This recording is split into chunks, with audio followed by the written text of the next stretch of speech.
Oh my God. Hello, everyone, and welcome back to The Rewind, episode number 37 for Tuesday, January 13th, 2026.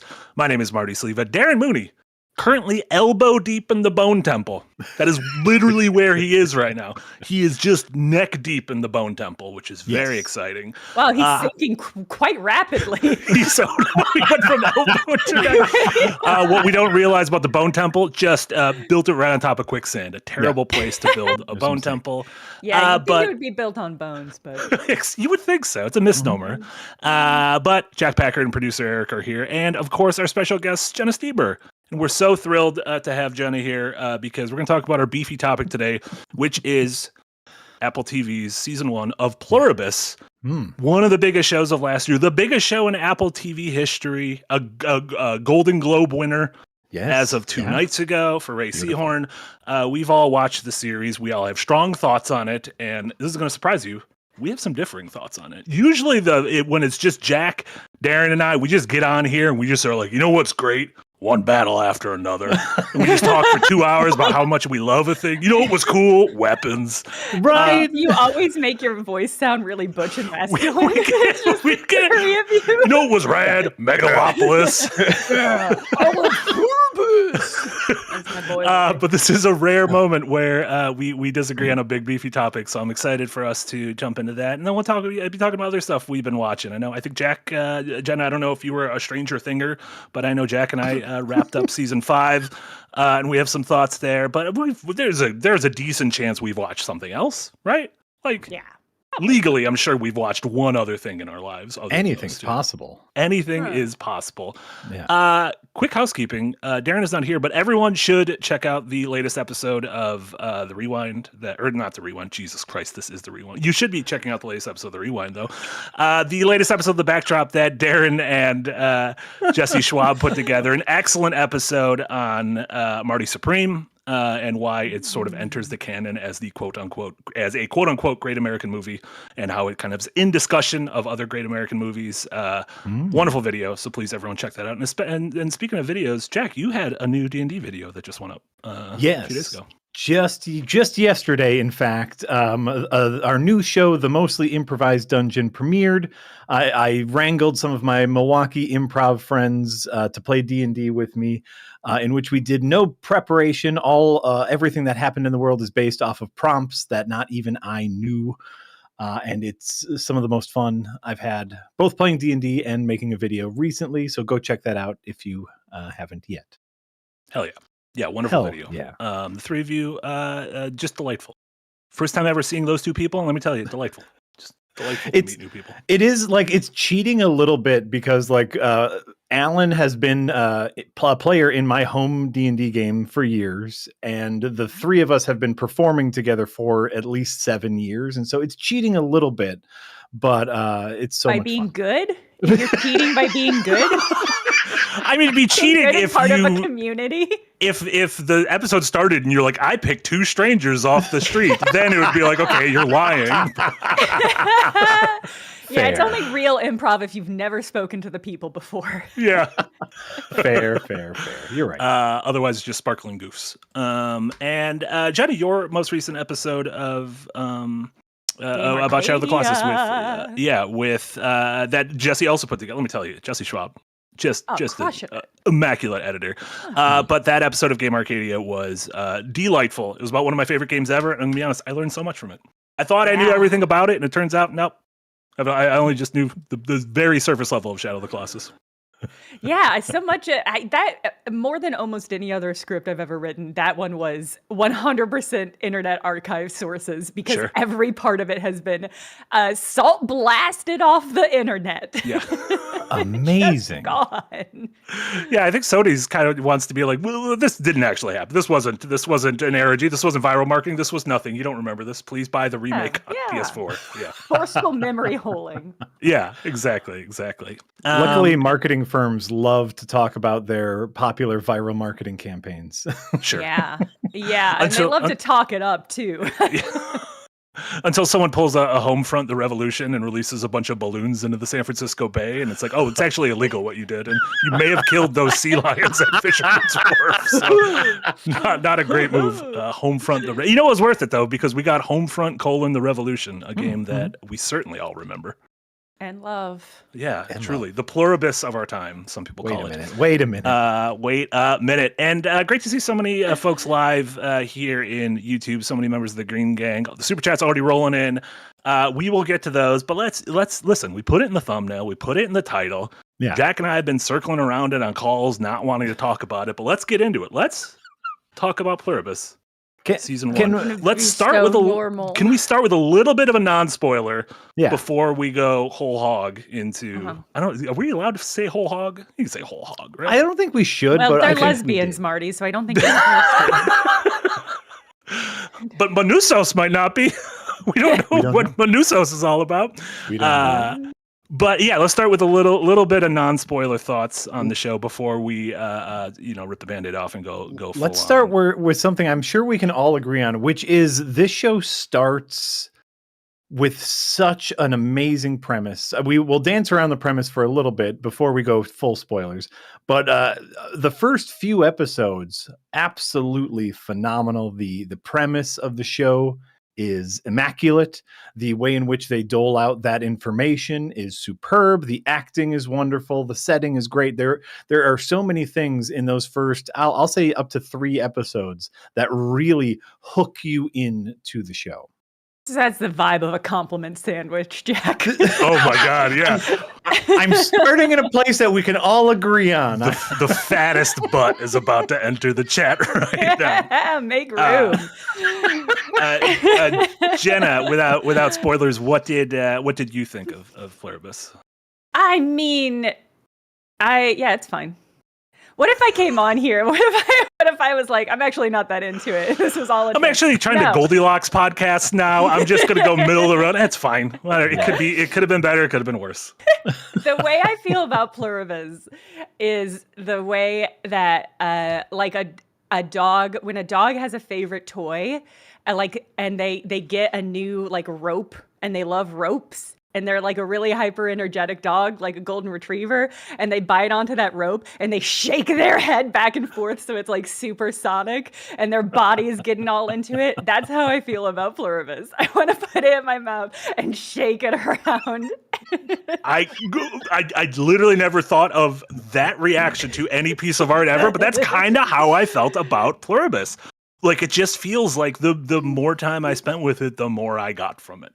It's one of those shows I wanted to rewatch episodes. I wanted to listen to podcasts about it. I just wanted to spend time with Rhea Seahorn, who just seems like an absolute delight. You know what? Man. I wanted to plurb myself. I was thinking about plurbing myself. Whoa. Okay, we should talk about that. We'll have to talk about that. Okay, controversial statement. That's I think I'm on Team Plurb. The acting's incredible. The themes are incredible. The symbolism's incredible. The editing's incredible. It's just so good. Yeah. Honestly, it feels like we kind of just need to go into spoilers at this point. Because it's just going to be two of us. It's going to be like the Chris Farley show with Jenna and I being like, remember that time that there was an entirely episode walking through South America? That was awesome. That was awesome. Right. And like the big caveat is, I know, like, Marty, you started talking about Pluribus and you very specifically said, try to go in knowing nothing. And luckily, Apple TV never promotes any of their things, so it's really easy to go in knowing nothing. And even their pre-release like teasers and trailers, you did not, they hinged on the fact that this is the next show from Vince Gilligan, the creator of Breaking Bad and Better Call Saul. And I believe they had the tagline of, "What if the most miserable person on earth was the only one who could save it?" Which is like a really great tagline, because you're like, well, I don't know what this is about, but that sounds great. So accurate. Yeah. So as a heads up, we're going to start talking spoilers. We're going to go full spoilers. We're going to try to maybe go chronological and episode release, but we're going to go full spoilers because we have disagreements are going to start, and not even disagreements, different. We each have different feelings on how the show progressed, negatively or positively. Either way, it could be anything for any one of us. And so we're going to get into spoilers now. So if you haven't seen it, I actually do recommend you watch the first few episodes because I do think it's really neat. You should go do that. You know what? Let's get a little bit more Jack positivity. You said you enjoyed the first few episodes. So what was it about the first few episodes that really stuck out to you? Okay, so the main plot hook of Pluribus, big spoiler coming in right now, everybody. I'm giving you time to click away, I promise you, is there is some sort of biological invasion that has infected most of humanity to be of one hive consciousness. The way in which they dole out that information is absolutely delightful. That entire first episode is just a series of what? Wait, what? Wait, what? It activates every neuron in your brain trying to figure out what's happened, and the show is always one step ahead of you. It's absolutely delightful. Most of humanity is infected by a hive mind parasite or consciousness or something, the pluribus, the them of it all, except for 11 people, one of them being our main character, an absolute curmudgeon of a person, which is hilarious. Not only a curmudgeon of a person, but someone who is not necessarily good at things. Which... Well, wait, Jenna, are you muted? Did you get plurbed? I know I muted myself so I could click around and open the Wikipedia page so I had it in context. Don't feel bad about that. I'm constantly opening up new windows and typing during the podcast, so never feel ashamed about that. I wanted to track the exact moment the show lost Jack, based on the episode. Right, and so like the thing I actually really loved about those first few episodes, I love an underdog story. I love a hero who is incredibly underprepared but just kind of wants to do their best. You know, your Spider-Mans always kind of punching above their weight class. And so Carol is a fantasy fiction writer who is tasked with saving the world from the mind virus, has no idea where to even begin to do it. Amazing premise. I am so there for it. Contrasting, by the way, with a fascinating villain. If we're going to think of the pluribus, the they, them as a villain. Yeah. Incredibly benevolent, incredibly kind, overly sharing, overly giving, just wanting to make sure Carol and the rest of the 11 non-conjoined people are happy. Yeah, they continually say that's all we want. Yeah, for some degree of happiness. Right. Yeah. Exactly. And so like to me those first 2-3 episodes were really delightful, as I could see this going in really interesting directions. It lost me later on, but we can get to that as we get later on. Let's just revel in the things we enjoy. The acting is wonderful, the editing is wonderful. Man, Rhea Seehorn, now a Golden Globe winner. Yes. And absolutely worth it for her portrayal of Carol in this. She has so much going on. She has so much she has to do. There's so many episodes where it is essentially just her and her performance on screen. And I think she's just superb. I think she's just superb. Yeah, and focusing on her in that first episode and kind of going back to what Jack was talking about, it's so interesting to watch it, especially fresh, because there's immediately iconography that's familiar to any alien invasion / zombie fiction we've seen, whether that's The Last of Us, whether it's The Walking Dead, 28 Days Later, anything. And the fact that it's even filmed the way when the event happens and they're at the bar, and then she has to try to get Helen back home and figure out what the hell's going on, and then finally ends with the TV message straight to her. It's such a bizarre and unsettling inversion of what we expect from a zombie thing, and there's still the similar iconography of getting in the car and running through town and seeing cars on fire and seeing kind of people mindlessly walking towards her, but instead of trying to like take a nibble out of her arm, they're like attempting to help her. Like, what do you need? What can we do for you, Carol? And it's so deeply unnerving. Yes, the sequence in which they finally come to, the joined finally come to, and one of them approaches her and tries to kiss her because they think, oh, we just need to kind of force this conversion for whatever reason. Right. That moment is because up until I would say that moment, it is very much like you're saying, it's very zombie apocalypse focus where they're all like moving and like inching towards her. And then you have this kiss, and that is such an incredible inversion of the zombie bite, right? But also such an inline, because it's the honey and vinegar, right? This is the honey apocalypse, where it's like they're not trying to forcefully, violently take people. They are trying to do it with charm, right? The charm offensive, and that the symbolism of the kiss is so fascinating there. And then her driving through town and seeing all these people like helping each other and like putting out fires is also like such an interesting inversion of the concept. While also like smiling and waving and saying, hi, Carol. Yeah. And at this point, the audience doesn't quite know about the convergence of minds yet. And so all of a sudden, the entire world is very polite and all knows your name is delightfully creepy. Yeah. And she's dealing with that while simultaneously dealing with the loss of like the only person anchoring her to society, right? Yes. Like Helen is not only her closest work partner, but is her literal partner in life. And it seems like the only person she's able to share warm moments with. That being said, she starts looking back on some of those moments and kind of realizes, oh, I wasn't present for them, or I wasn't happy during them for one reason or another. There were other things happening. Yeah.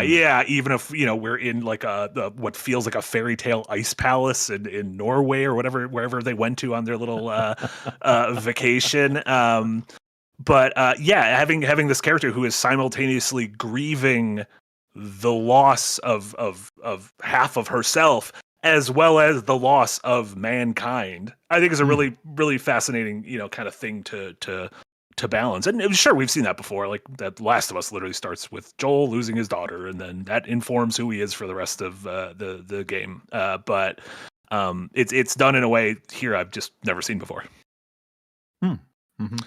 So moving on a little bit further into the season, Jack, when did it lose you? Like, did you enjoy the second episode when you meet the other, uninfected, survivors? The other survivors, and they have their sort of like chalet dinner and everything, and you realize, oh, Carol's the only one who's like really not digging this. Like everyone else is kind of like, my family's still here. Like they're not my family anymore, but the literal bodies of my children and or husbands or wives or parents or whatever are here. And then you have is it Diabata, who is, let me tell you, just depending on like which eye I close and look at him, he's either just living the dream or the history's greatest monster. Like a little bit of both. A little bit of both. Yeah. Fascinating. No. Yeah. I thought all of that was really delightful, and that really, to me, set up an expectation with where the story was going to go with the show, which is,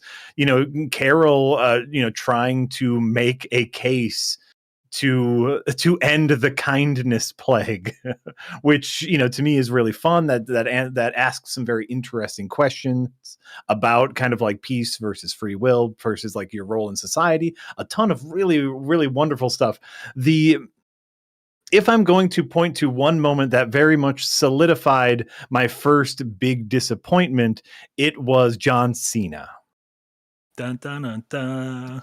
And for anyone who is not watching Pluribus or doesn't care about Pluribus, that sentence might not make any sense to you. But let me explain. So the episode before John Cena is a really fun and interesting episode in which Carol has a goal. She is starting to do some serious detective work. She's bringing the audience along to figure out what they are doing, specifically with that having to do with milk cartons. Right? That's where it all started. Is she's noticing that the milk cartons don't have any milk in them, and she unravels this tangled, deceitful web of lies, only to discover that they are churning dead bodies into some sort of liquid that all of they are drinking, which was really great imagery, fascinating discovery, really like a a perfect little detective episode. We've uncovered so many clues. What could that mean? Perhaps they need dead bodies to keep the virus alive inside them. We don't know. And then immediately the next episode, they, being incredibly honest and magnanimous, just explain what it's all for, and it wasn't a big deal at all. Which to me made that other episode feel incredibly empty. It didn't mean anything. Carol did all of this amazing work to try to discover something, and the show just said, "Oh yeah, that's fine. This is the answer to it. It doesn't.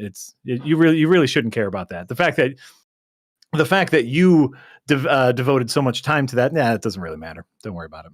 And so, as an audience member, I was like, "Oh wait, but I devoted time to that too, and now I feel bad."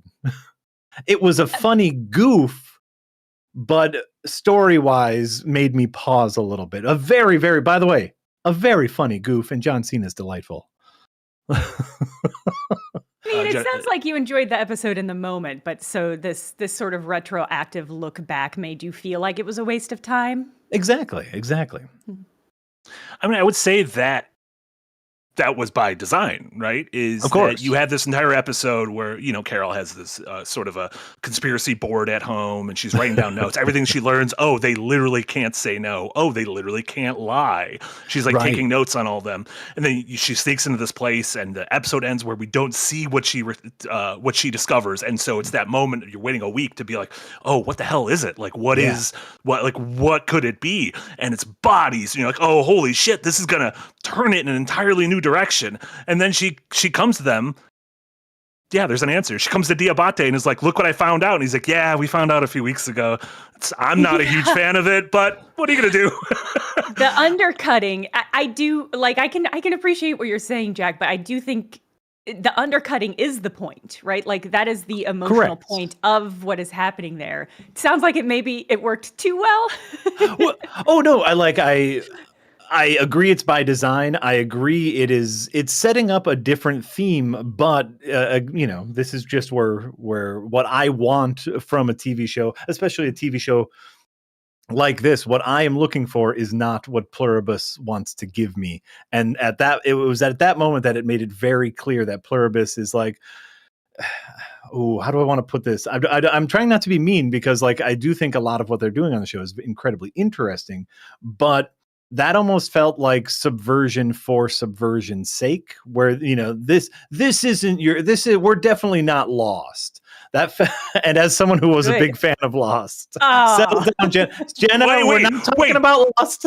All I want to do is talk. Wait, Jenna, were you on Lost? Was that I was somebody who was watching Lost as it came out. Same. I will simply never forgive the showrunners for being like, it's not purgatory, and then it being purgatory. It's called a little white lie. Don't hurt anybody. No. It's called not knowing where the show is going as you're writing.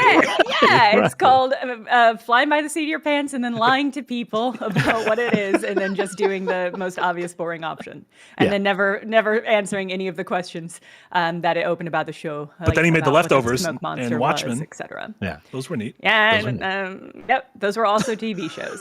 Pluribus. Okay. Let's just stick to Pluribus. This has to be a united front against Jack. Jack, you would have enjoyed it more if it was Stone Cold Steve Austin instead of John Cena. Agreed. I wanted a Stone Cold stunner in there, but to me that was a rug being pulled moment, but it also felt like it was being pulled on me. And then as we go on with the show, to me that was an incredible momentum killer. Oh, we are finally moving the story forward. Carol is going to do something. Carol is going to do something, which again is a big problem with my show.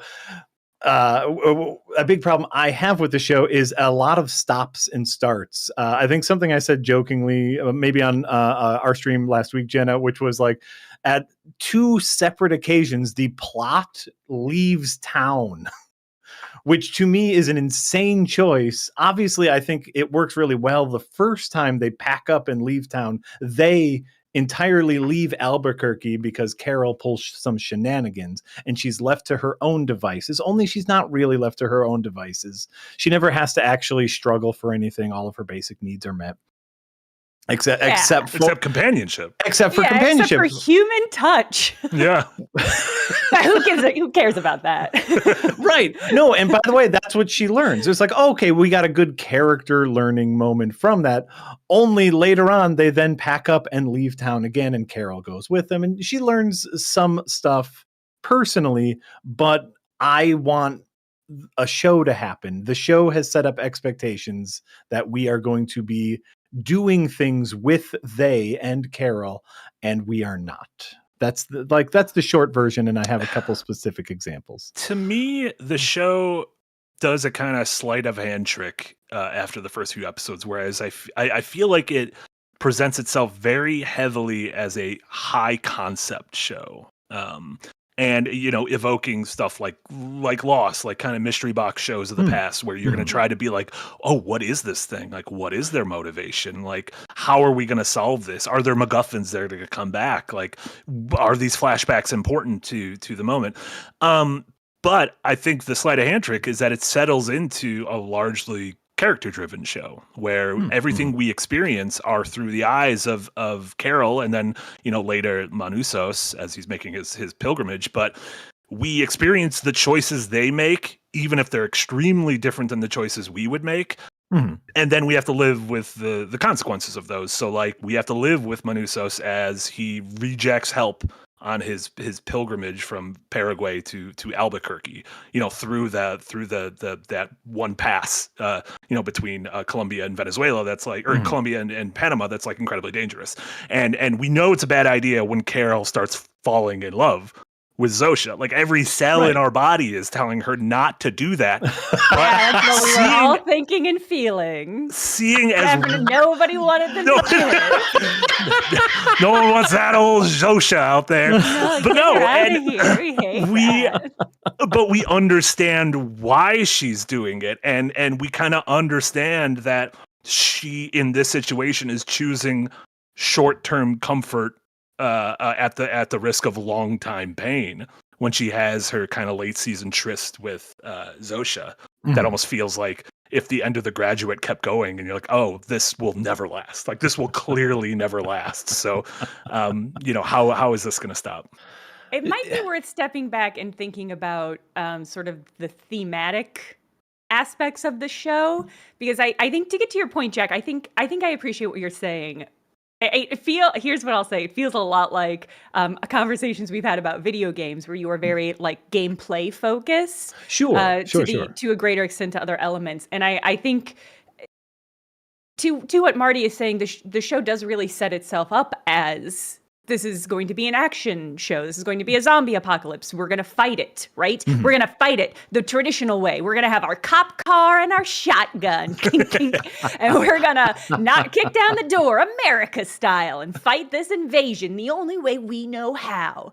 And then to be plummeted off the cliff like that, to be like, no, the other people here, first of all, they want to save them. They want to find a way to automate food for these people so that, the joined don't immediately die off. Like there is no help coming. There's nobody here for her. And that feels really important to me thematically, because thematically the joined is a metaphor for imperialism. It's a metaphor for fascism. It's a metaphor for this all-encompassing army, essentially, of people who will sweep in and take everything and assimilate you. If they cannot assimilate you, they will simply destroy you. And that is such an important theme of it. It's an important theme for Carol in particular, because we get this touchstone of her having been forced to go to conversion camp for her being a lesbian. And we have that line from Manusis, the coolest line of Manusis, when he is setting his car on fire, when he gets to the jungle and he says, nothing here is yours. You can't give me anything because you don't own any of this.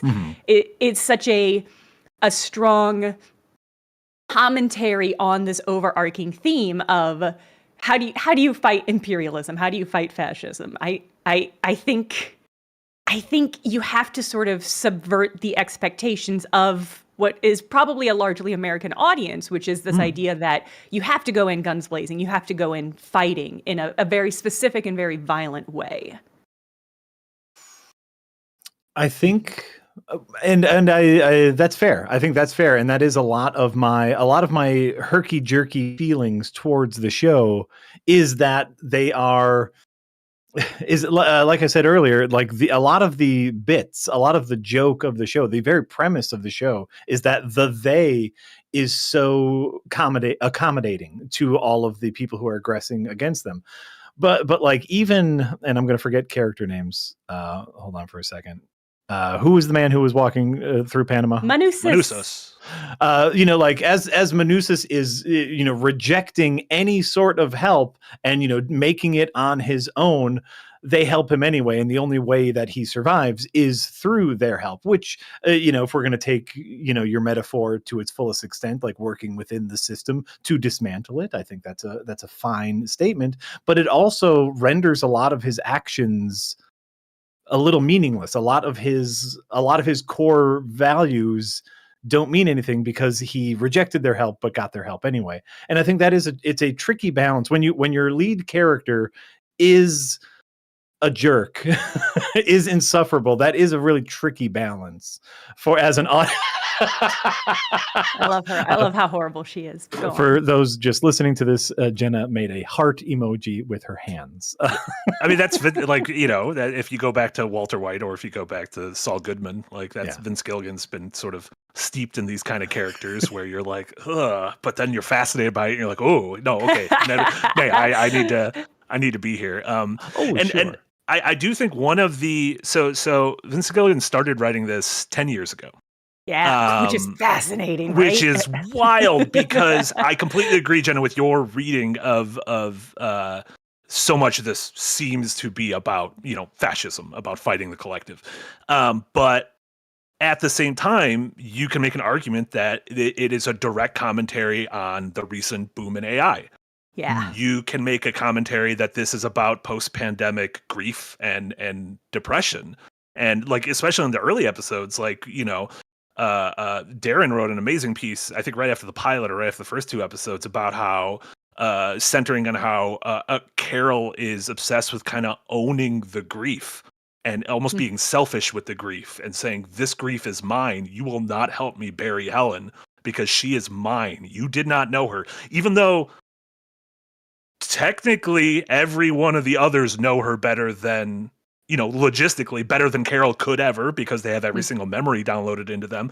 Carol is like, you don't understand. This grief is so personalized to me that you trying to share it with me just makes me angrier.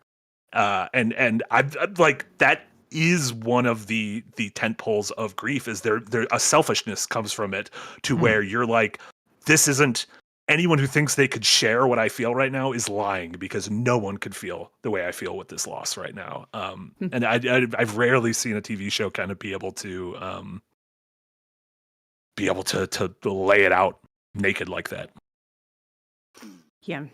Yeah. And I mean, everything about Carol is such a fascinating character because she is, you don't want her to fall I say you. I don't want her to fall for Zosha, but I do kind of want her to kiss Zosha a bunch. And that is such an interesting tension where it's like, I don't want her to fall for the charm offensive. I want her to be able to fight and to see through this, but I also don't want her to be so angry anymore. And I don't want her to be so isolated. I don't want her sitting in a lawn chair waiting for a firecracker to go off in her face. Yeah. And I think it's such a fascinating, the way that she is written, the way she is performed is so fascinating because she is like, she's a Carol, right? Like, I think the fact that her name is Carol is supposed to represent the Karen-ness of her.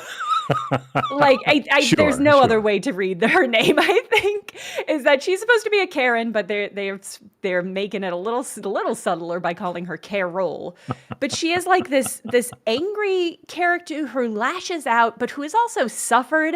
She's a former addict who is apparently estranged from her family, if they are still alive at all, who was forced into a conversion camp, who has apparently no one else in her life other than her wife who has now died. I find her such an inherently sympathetic character because, like, she's a mess. She's such a mess.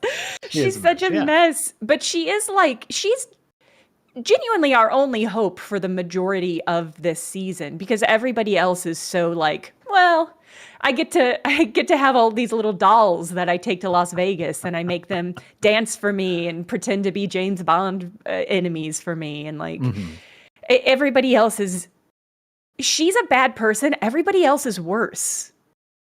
Agreed. As far as the plot of the show goes, yes, she is humanity's only hope for individualism, and that is upsetting, which is great. Like that's like a great premise to the show, which again leads me to my stop and start problem, which is she oftentimes, because she's so awful, she oftentimes fucks around and forgets about it. And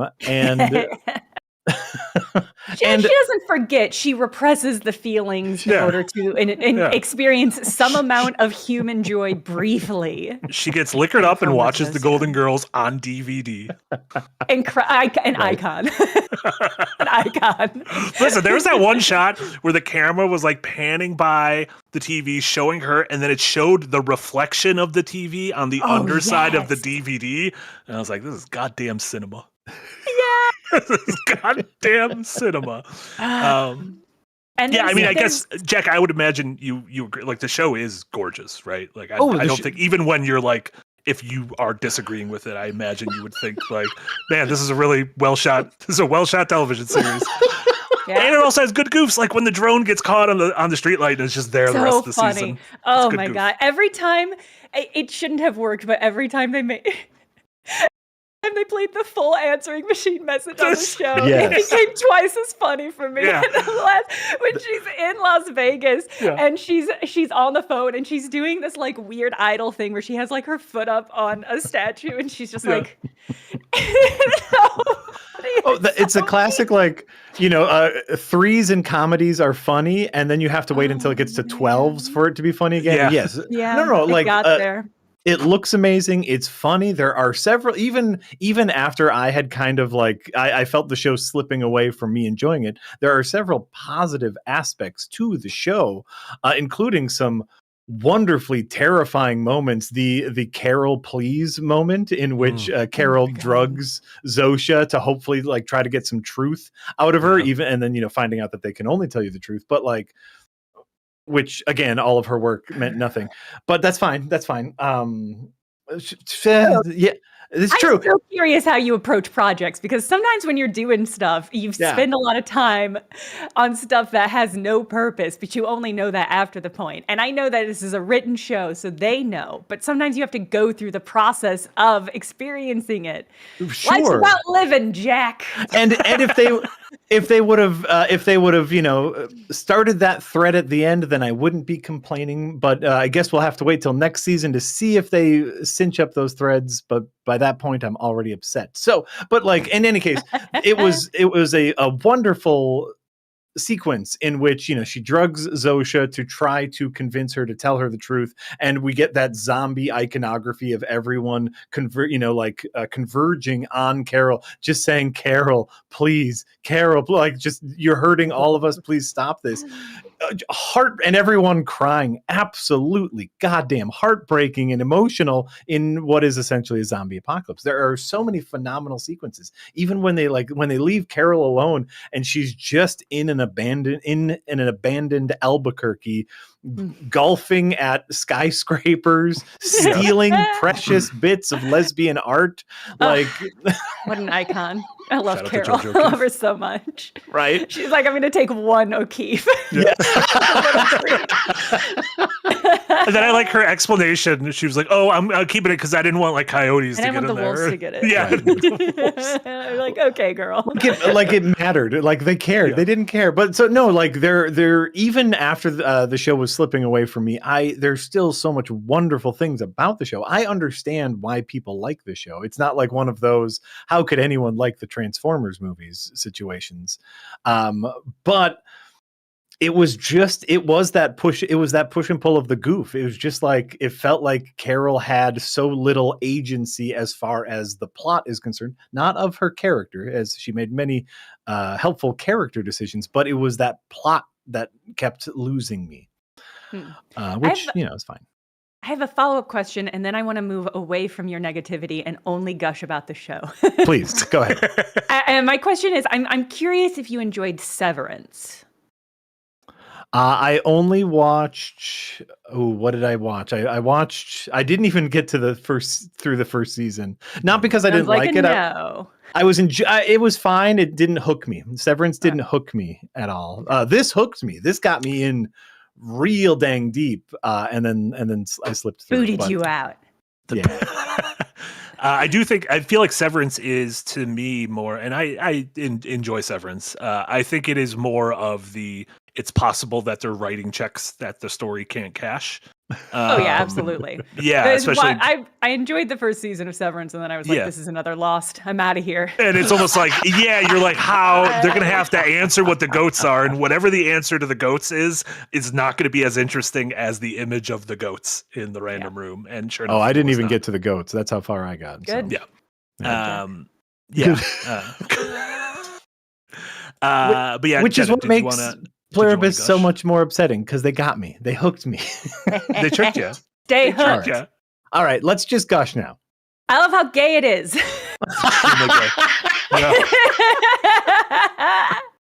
Severance is so heteronormative, which is not my main complaint about it, but it's a side note. I love how gay this show is. I'm so into it. Zosha is so beautiful, and I want them to kiss so much, but when they do kiss, I'm like, you can't. You have to stop, Carol. You can't do this.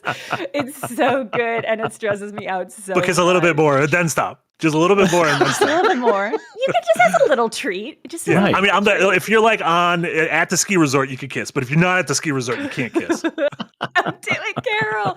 I just love it so much. I love Carol's transformation from, because the first sort of image you get of Carol is her like in this beautiful like pants or like a skirt suit.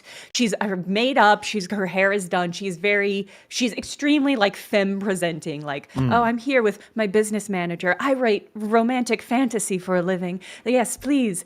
And then as the world falls apart, she just becomes increasingly more butch, which you love to see in general. But like, she stops wearing makeup for the most part outside of like the fancy dinners she goes to, and she's just in like the most basic clothing. I love it. I love to see the backslide into being like, I'm not performing this anymore.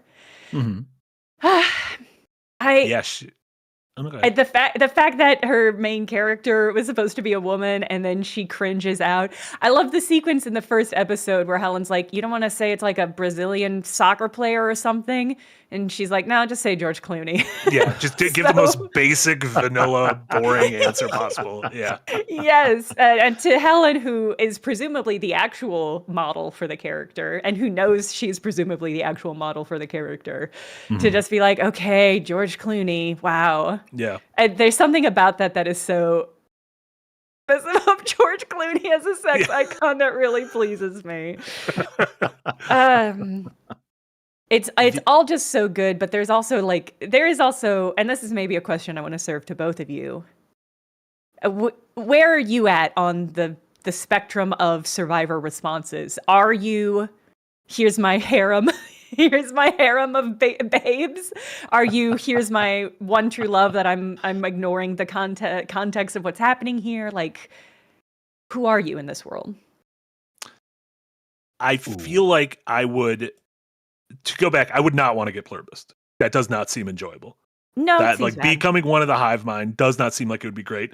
I do think in a I don't know if this is post-apocalypse, if we want to call that, in a scenario where I'm not in constant danger of something running after me and killing me, I feel like I could survive alone for 50 years.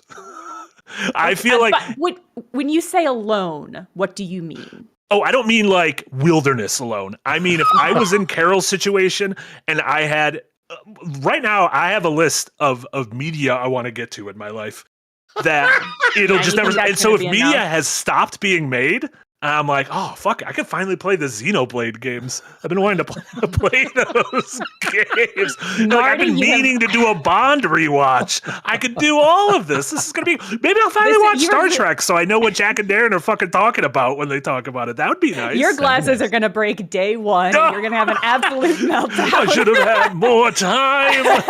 He'll just, but it won't matter because he'll call the number and they'll make him new glasses and either deliver it hand with bikini models or drone delivery, however he feels like it. Yeah. I feel like you've fallen into the trap of this show. And I think one of the really interesting things about this show is when we go to see how all the joined are living in Albuquerque, they're in like that big stadium and they're all just sleeping on mats together in like one big room because it's the most efficient way of housing all these people.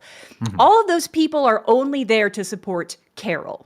Yes. Those people are only there to run the power. They are there to stock the grocery. They are there to, I don't know, pick up the garbage. Like they are only there as a representation of the bio power required to maintain a modern American's human life. And so when you go and see it and you see like there's 50 people there, that is in itself such an interesting commentary on American individualism because it's like, oh, you think you're an individual? Who do you think is repairing your streets? Sure. Oh, you're living out in the woods? Where are you getting your gas from? Right. Like that is such an interesting implication there. And also, Marty, bullshit. You think you can go 50 years without talking to anybody, without sharing anything, without touching another human being?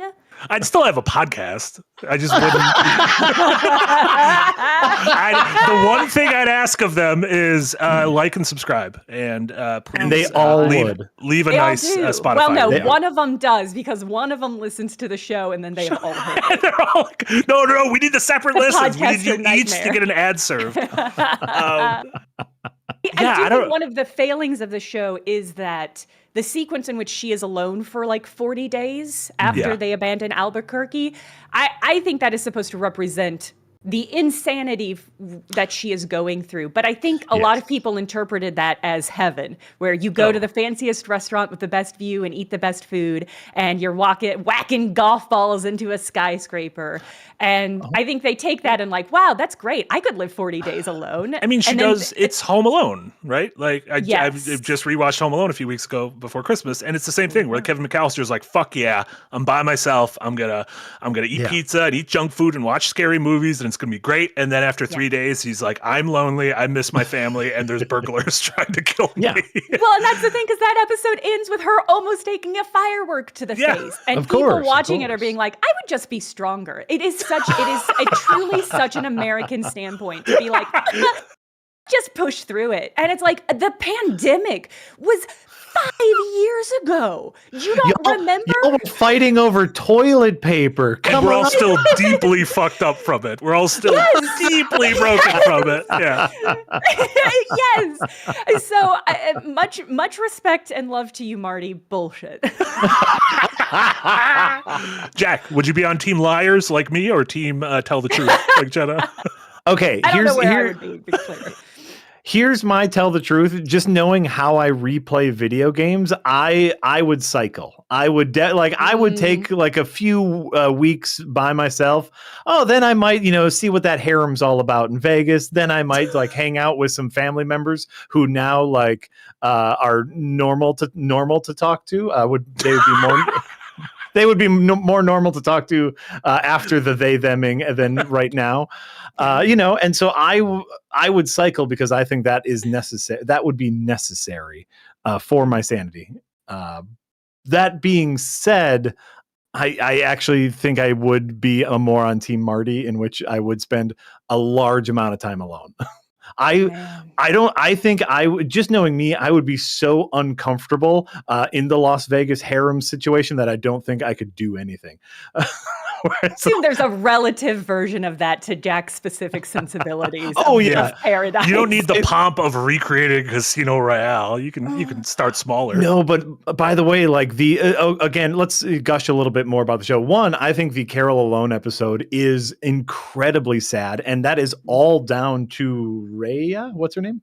Rhea Seehorn. Seehorn. Yeah, like her acting in that entire episode is 100% heartbreaking. They do an amazing job showing like I am living the dream, like the life I thought I wanted, which is everything is taken care of and I'm by myself, and this is not good. Phenomenal episode. I also think like showing the sadness of the Las Vegas play acting doll playing harem is hilarious. Like when he leaves the room and then they just kind of like clean up and quiet. Total silence. They just pick up the glass.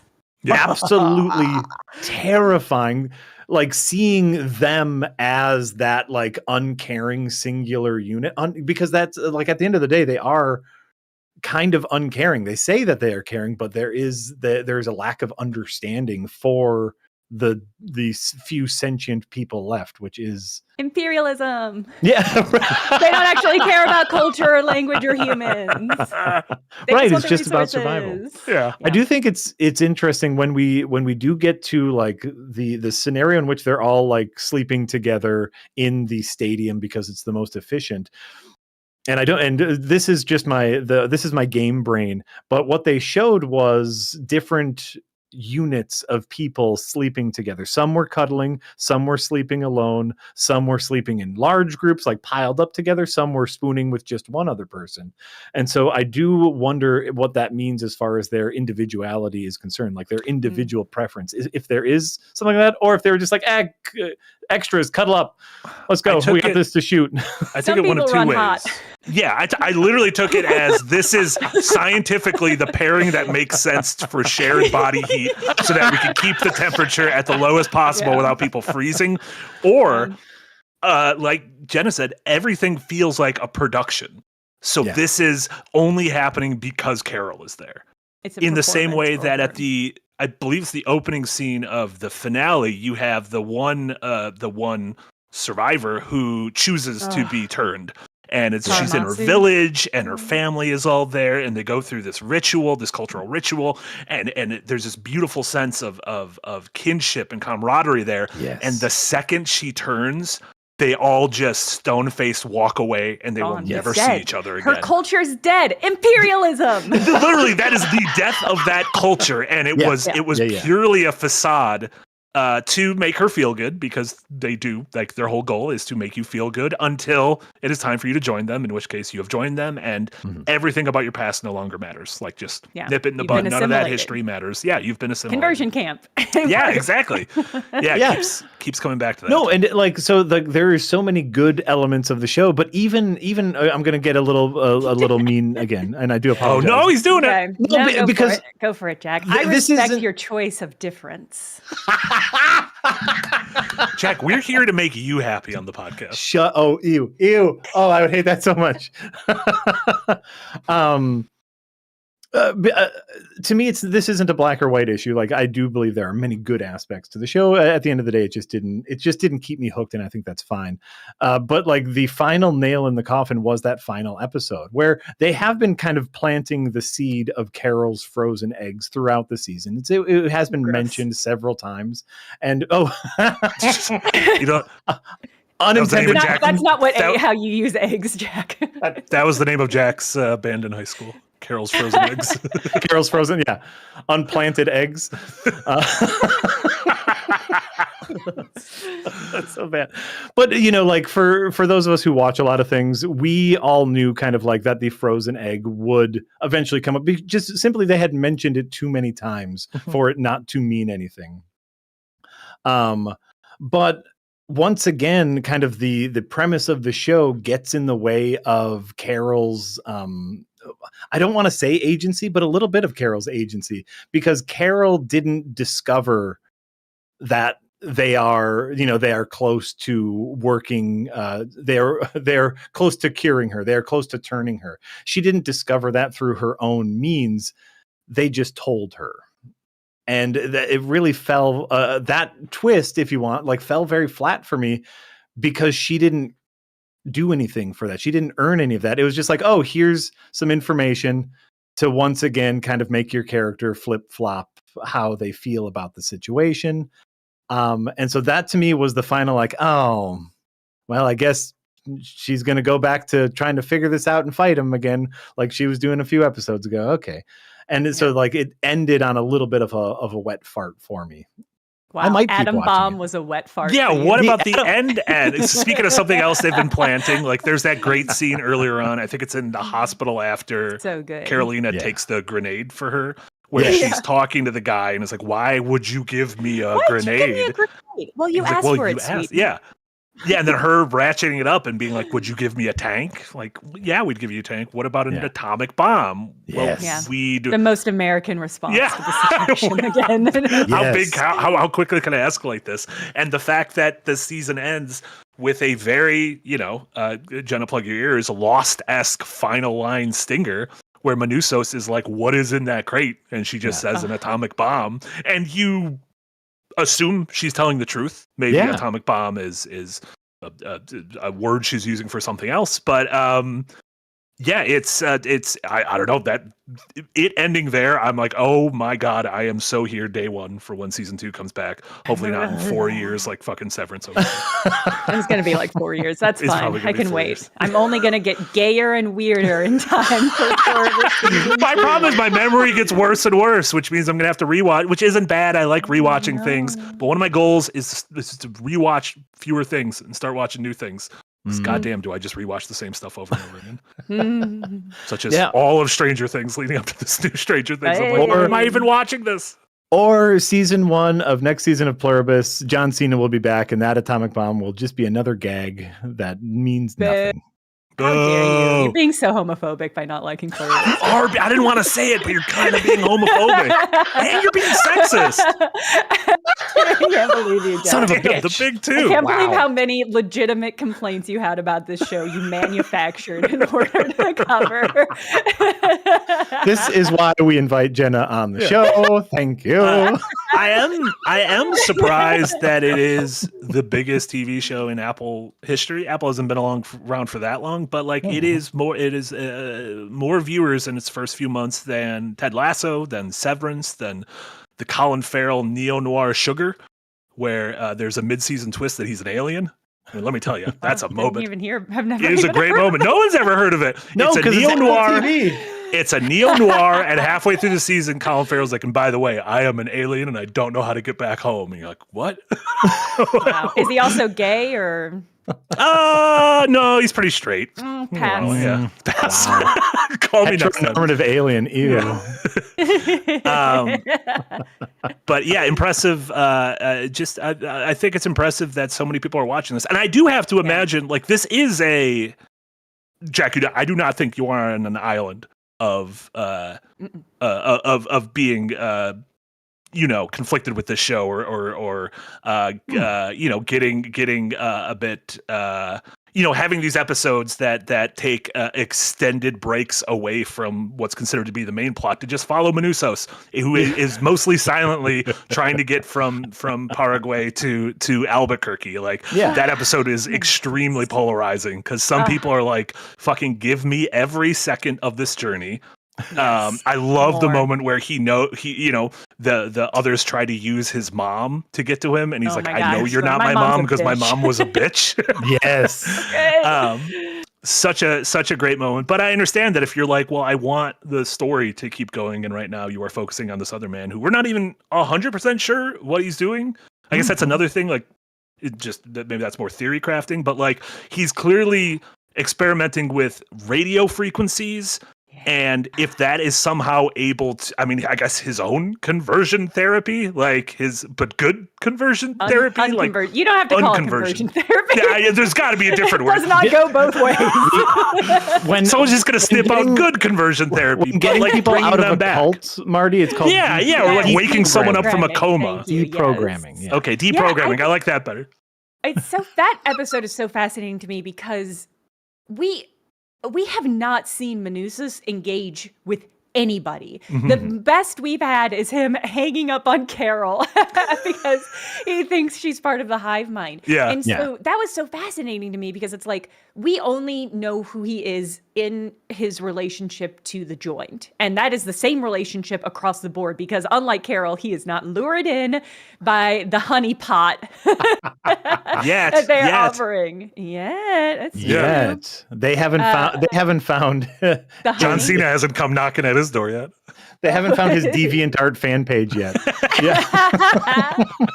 But so when he arrives to meet Carol for the first time, it is for me, that was such an engaging, charged moment because it's like, who is this man? Mm-hmm. We've spent so much time with him, but we don't know how he's going to engage. And he whips it at me. They both do the worst job I've ever seen two humans engaging. But in a way, it's such a relief after the gentle, soft pawing of the joined for so many episodes where it's just like, here, I'm going to dress as a snow bunny. Let's sit by the fire. It's so nice to have somebody be like, I'm not getting in an ambulance with you. I'm not going in your house. I have a big machete and I don't trust cell phones. Exactly. Yeah. And he's so right for that.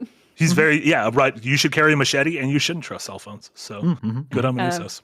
But yeah, Jack, the complaints that you have are ones that I have heard very consistently with people, more articulate than most people. But I totally get it, and I'm just sorry that our culture is going to move on hand in hand with Pluribus. And that I'm going to be left behind, and that's fine. That's Do you have any currently airing show? Like Jack, you're not a huge TV guy, right? I feel like you watch more movies than TV series. Yeah, if given the opportunity to watch something, it will be a movie. Like, do you have any ongoing shows that because you didn't you tapped out on Star Wars, so you didn't watch Andor. I don't think you watched The Pit. No, I never watched you don't believe in doctors. I don't believe in modern medicine. Fake nurses. Would you watch The Witch or The Pit if it was about like witches or like you said modern medicine? First of all, if it was set on like at the Alps mountain and it was about a witch trying to find her lost cat. Yeah. Yes, I 100% would do that. That actually sounds pretty nice. I'd watch that. Did you watch Stranger Things? You Stranger Things head? I did watch Stranger Things. That's first of all, Jenna, amazing transition. That was an A+ segue. I could keep talking about Pluribus for 4 more hours, but I respect your time and focus. I could keep this up. Absolutely, if you let me. I did watch Stranger Things. Shocking to Marty, and now maybe shocking to everyone else. I very much enjoyed the final season of Stranger Things, even though I have been very vocal that every season since season 1 of Stranger Things has been successively worse than season 1. I think season 1 of Stranger Things was a flash in the pan. It was this perfect amalgamation of kind of like in the video game world, Doom 2016, which is like a Stranger Things season 1 gives us the vibe of this nostalgic property that we want while being a new thing. And then every season after that felt a little bit like they were treading water. That being said, I think they wrapped things up really nicely. I think they took what they deserved, which was a victory lap. I think Stranger Things is one of the few bits of modern zeitgeist materials. People know what the Upside Down is, even if they've never seen Stranger Things. They know the terminology that this has brought into the greater culture, and so they took a little victory lap. I'm not going to be ashamed to say that I teared up a little bit when they were cutting back to them as literal children in season 1, absolutely tiny children, and then we see them now as grown-ups graduating high school. Absolutely heartbreaking. You didn't think it was weird that literally about 10% of the last season is footage from previous seasons? And I'm not trying, literally they keep going back and they're like, remember when 11 was a little girl? And I'm like, yes, I do. Like, that was the show. Yes, I do. So hot with that question, Marty. Remember her where it sounds like I'm being like pithy, but I'm not. It is insane to me how much of that season is just reusing old footage. To me, that was the point, though, is like the entire point of the final season was everyone moving on with their life. And so part of that is remembering where it all started. And so to me, that was very, and maybe this is because I have kids, one of whom is about to graduate high school. And so this could just be directly targeted towards my heart. But, like reminiscing on them as children and seeing them now as adults worked gangbusters for my old wretched heart. So I thought you could be like, famously were born in the 80s too. So correct, right? Yeah, they have that disease where they only age 1 year. Leap yearitis. Leap yearitis. Yeah. I thought you were going to say I have kids of that age who've also killed a Demogorgon with a baseball bat. My kids play D&D with me. I will say, while I was pretty down on the entirety of the 5th season, I did think the epilogue was pretty sweet. I did like the final half hour of the final episode. And my God, the first hour and a half of the final episode is some of the ugliest garbage I've ever seen. Get these kids. Why are they on this ugly Mars planet flying a giant kaiju? Like, what is going on? The girl just got like a flamethrower. And I'm like, wait, what? How do these kids know how to use these weapons? And then they get back home and the government, including Linda Hamilton, is like, well, we'll just let you all go. Linda Hamilton would have killed every single one of those kids. Was in the final season. Yeah. She would have shot every single one of those kids in the head. Straight. No, it's actually there's it has maybe the all-time worst coming out scene in the history of media. Is it the one where they're in the bathroom? No, the one in the bathroom I thought was kind of sweet, actually. Early, that's like a couple seasons ago, where they're wearing their uniforms and they're like in the bathroom stall, coming off their Russian. Yeah, that's the only. Russian That's the serum. only. Oh no, and I thought that was a. As a straight man, that was to me a very sweet coming out story of like, let's be friends because I was mad at you not because I wanted to date you, but because you got to date the girls that I wanted to date. I thought that was neat. That one was sweet. In the last season, we have a main character who finally comes out to everyone, and they set it up like he's going to come out to his mom, his brother, and maybe his best friend. And I'm like, this will be like a sweet moment with 4 characters from the beginning of the show. Yeah. And instead, it cuts to a room filled with no fewer than 15 characters, some of which he met minutes ago, one of which is his science teacher, like literal strangers. And he's like, I got something to tell you guys. And I'm like, do you need all of these people here for this? To be fair, Marty, in that sequence, so Jenna has not seen season 5, but you said you hadn't seen anything beyond season 1, right? Yep. Okay, so in that sequence, what he is concerned about is, him being gay is something that the evil bad guy is planning on using against him, because it's like him telling the people in his life that he is gay is his fear. That's his greatest fear. Yeah, the bad guy's like Freddy Krueger. He goes into your dreams and he shows you your darkest fears. Exactly. And so like him coming out to his science teacher is at least thematically appropriate. Yes, it was weird. To me, the stranger scene was a couple episodes before when the stranger scene, the hilarious scene, the scene that I literally paused to laugh at was the I'm here, I'm queer, get used to it. When he finally discovers like, oh, I am gay and I need to be proud of it, he gets literal superpowers that kills several aliens.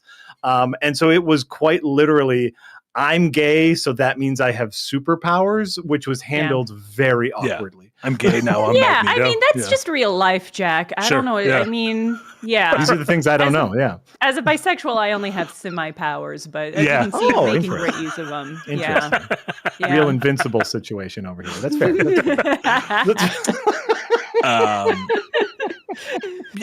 Yeah, it does. Like you said, though, it does feel like Stranger Things does mark like the end of a chapter of a certain kind of monoculture that I don't know if we're going to, with the fragmentation of everything. I guess fragmentation and now everything coming back together under one single ownership, which is terrifying and deeply anti-art.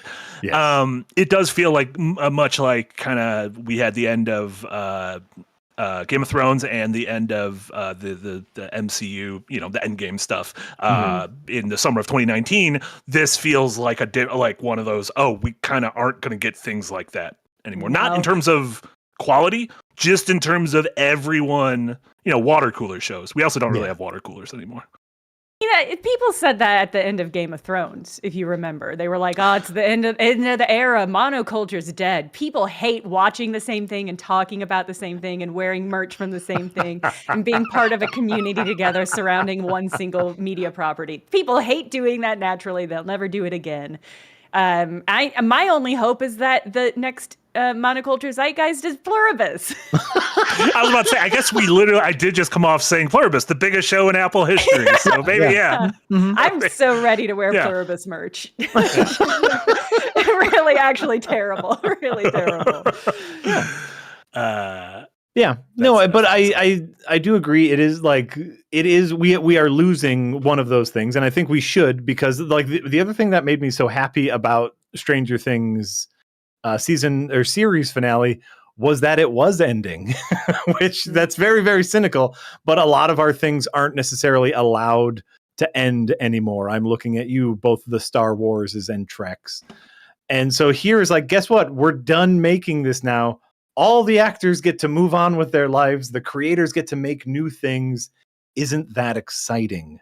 I don't know if the Duffer Brothers will. Huh?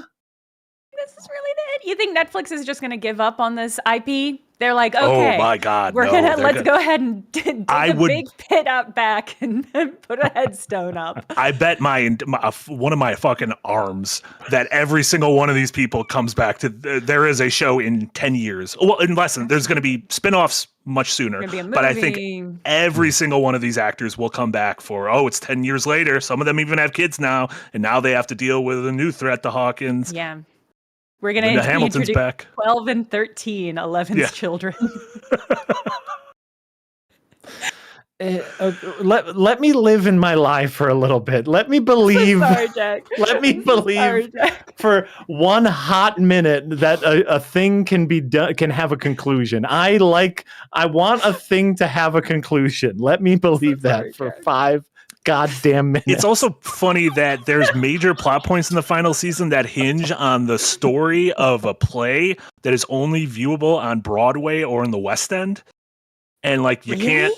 Yeah, and it's like a play that takes place during the 60s, and it's about the high school that like Hopper and Joyce and Vecna all went to, and putting on a performance of Oklahoma. And it's like, all these people knew each other in high school, and this is when he kind of turned bad. And there's a whole play about it that is not available anywhere unless you go see it in person. They didn't like Hamilton it and put it on Disney Plus. A literal Stranger Things play that is an original play that takes place. You know how in the last season she would occasionally go back to his memory in high school, and it was like a 60s high school, and they were like putting up flyers for a musical they're having? Yeah. So that is a brief snippet of a full play, an official play that is about that era. So it's young Hopper, young Joyce, young Bob. Remember Bob? Sean Astin, TV's Bob? Yeah. He's there. And then Vecna, before he became Vecna, when he was just a boy, he's there too. They all went to high school together, and it's never brought up that like, the dude whose head she chopped off with an axe, like they had chemistry together. Literal class chemistry. Not like chemistry like they were kissing. Like they literally hilarious. Yeah. Science teachers know everything about all these characters. Speaking of that, there was an incredible eye roll line near the end, because it is overall a very like Wayne's World. Let's do the super happy ending where everyone gets what they want, which is again it's a silly show about kids who fight demons. I'm going to be fine with the super happy ending. There is a point in which Joyce Winona Ryder is kind of like nervous about moving on with her life as her 2 boys kind of move out and go out on their own, and Hopper, because they're getting together now. So David Harbour and Winona Ryder, getting together, and Hopper is like, listen, you are an amazing mother. You have raised 2 boys. You can do anything. And like, not not less than 20 minutes ago, she chopped off the head of an interdimensional mind control demon. And all Hopper can be like is, you're a great mom. You're a great mom. You've only lost your child on several occasions. Yeah. Wait, no, but like you man compliment though, right? Like you didn't do anything with That's your a nice shirt you got. Very nice shirt. I like the shirt. You look really thin today is all I'm saying. Stranger Things. Better than Pluribus. I know that's not true. Unfortunately, you're catty corner, so I can't quite get at your screen. Stay back. Jack, if I hit you, will you hit him Here. down? Wait. It's like Smack the side of your Mousetrap. screen now. Ready? Oh, That was incredible. that was great. Sorry, audio listeners. That was some beautiful scene work. Some beautiful scene work. Before chatting about other stuff we've been watching, let's talk some of these super chats that came in. Thank you so much to folks who have donated throughout the conversation, like Quintuple with a $5 dono. Thank you so much. Solidarity with Jack, with the caveat that I haven't seen Pluribus. There you go. That supremely does not help. Welcome to my army of ignorance. We will take over. John Blee, thank you so much being in the Green Gang for 2 years. Sick of talking about Kevin or Stranger Things. Kevin. We need to talk about Kevin? Oh, the movie about the school, not a school, the school arrowing. What? It's a movie about a school shooting with a bow and arrow. Oh, I don't know this one. Let's go on. I'm going to look that up. That's crazy. It is, yeah. It started, the Flash, Ezra Miller. Is that who played the Flash? I don't know. I've memory hold a lot of this. I'm pretty sure if that's not what the movie is about, then I don't know what I'm talking about. I'm pretty sure it's a school shooting with a bow and arrow, which I don't know if you could still call a shooting. Minduel, thank you so much for a $2 dono. Pluribus, more like succubus. Oh. Yes. That's kind of what their relationship was at the end. Yeah, that's fair. Oh, yeah. That is actually, that's pretty spot about on. it. Yeah. Peter Parker SL, thank you so much, Peter Parker, with a $5 dono. I love the D&D improv vid. Coworkers thought I was going mad with how much I was laughing. Can't wait to see more. We're gonna make more. It's gonna be great. You can't stop me. You should have filmed it inside the bucket in front of a KFC. You should have climbed up a KFC sign and filmed it inside of the bucket. That is a spoiler for what happens in. It's not. It's on the art. Oh, that's true. If you had done that, it would have really ruined the improv kind of concept. Sure, it'd be like, this seems like preemptively. You had to get a ladder. You really shoehorned this in because you're filming. Probably a permit. This feels like product placement. John Brooks, thank you so much. Jack, do you have John Brooks's message open? I do. Let's see. Okay. John Brooks with a super chat says, if you spend 2 hours talking Pluribus, you might be a tarnished. I just like it so much when you do that I like having you do those ones. I think that was very nice. Resident Chooney, thank you so much in the value tier. Did any of y'all catch any of the Stranger Things final season theatrical release? If not, can't imagine look great having seen some of the stills. Yeah, so that's an interesting thing. They aired the finale in theaters, kind of live with when it dropped on Netflix. There's an interesting box office thing to where because of some legal reason, I don't know how it is, they couldn't charge for the movie in theaters. So the price you pay for the movie was a price that you paid for a concession voucher. So the Stranger Things, despite $25 million in sales, it technically made zero money because it all went to the theaters. I can't believe theaters are doing that. I don't know what that's called, but where you have a party and you can't sell tickets to the party, but you sell maps that show you tickets to the party. I can't believe movie theaters are doing that now. Yeah. Very strange. Those are legitimate businesses, and they're like, well, we definitely didn't sell tickets to the movie. Crazy. Laws are very dumb. No, officer, these were donations to my house. All these kids came to my basement and drank beer, but I didn't charge them for it, officer. Pure Pyro, thank you so much for a 2-pound dono. Have any of you guys seen Jerry and Marge Go Large? Haven't heard of it. No, I like the way it sounds when it leaves my mouth. Mm. Bryan Cranston and Annette Bening in the back of a truck. He looks like he might win the lotto. Ooh. Bryan Cranston, Annette Bening, possibly winning the lotto. On Paramount Plus, apparently. The only streaming service less subscribed to than Apple TV. Than Apple TV, yeah. Min Yule, thank you so much for another dono. The animals didn't get plurbed by the chemtrails? That is one question people had, a little confused. This virus seemed very much like, maybe that's stuff we're going to answer. Like, it does seem like if you zoom the camera out that this is almost like the virus is almost like conquering planets and changing itself based on whatever the dominant life form of said planet is. So it feels like the virus that came to Earth was very much tuned to human being DNA, because animals are obviously not plurbed. Like there's still goats and coyotes and was doing something. The rat was infected in some way by presumably the infecting rat. It's a fair question, but here's what I'll say is because the theme is imperialism. What does it matter if the deer are pluribus? What is the deer going to do in a human world? It's not going to be able to operate a microscope in order to create and blast out its signal again. Like it just turns to the house and says, "Hello, Carol." It just bleats because it doesn't have vocal cords. It just goes, and Carol's like, "Oh, a deer." Sometimes you just have to let it be a TV show and be like, because we don't want to watch deer and mice getting plurbed. We want to watch human actors get plurbed. Like I kind of do want to watch an animal spinoff. Like, how are the animals dealing with this? Everything I like how in an early episode they're like, oh, we don't believe in keeping things in captivity, so we opened up all the zoos and several people died. I'm going to tell you, we opened up lion cages and they just immediately ate the people. Yeah. But aside from that, everything seems fine. Flawless logic. Sovereign, thank you so much for a €5 dono. Pluribus, more like Plura sucks. Am I right? Jack, probably. That is an actual quote from Jack. That is what I said. You also, I just noticed now that Eric has put me inside of a KFC. Where I can't reach you anymore. Eric has far too much power, though he has moved me further away from Jenna, so I do appreciate that.